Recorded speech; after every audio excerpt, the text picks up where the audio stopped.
All right, we're on to part 3 of our video notes here.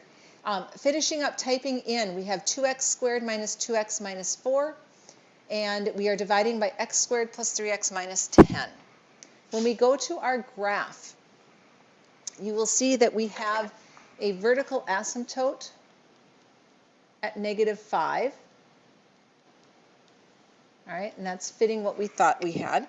We said there was a hole at 2. And again, you're not going to see the hole on your calculator, but we should have a little hole here when x was 2.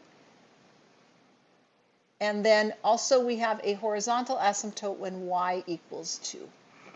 All right, so we have some points on the right side that we can connect and make this right branch. But the branch on this left side up here, we're going to look at our table to get a few points for that. So second table. Again, notice that we had an error at 2. That was the hole that we had. And then if we scroll up, we can see another error at -5, and that was our vertical asymptote. Okay, so let's plot a few points here. We can plot a few like these. Are pretty easy to give us some more points to graph. And I'm also going to scroll up and get a few more to the left of that vertical asymptote. So at like -6, -7, etc. Okay, so plotting some points. According to our table, when x was -3, y was -2.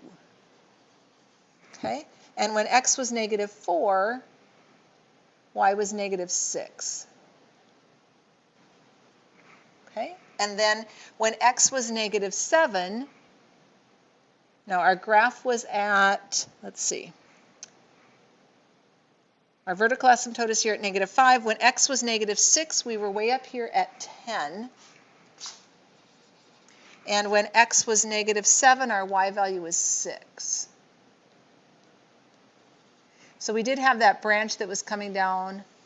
And if we extend out far enough, we can see it leveling off right above that horizontal asymptote. All right, so just to summarize, we start out by factoring everything. Okay, factor everything.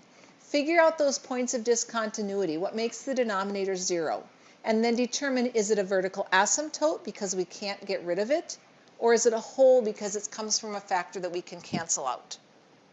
We then look at horizontal asymptotes. To do that, we have to analyze our degree. So make sure you remember the degree rules. If it is less over more, where the top degree is smaller, we have one at y equals 0. If it is the same over same, we have one at whatever those leading coefficients are. And then if it is more over less, we don't have one. And then we want to find any intercepts. So put a 0 in for x to find your y-intercept. Put a 0 in for y to find your x-intercept. Plot all of that information before you grab your calculator. Then once you get your calculator picture, make sure you have put the numerator in parentheses and the whole denominator in parentheses.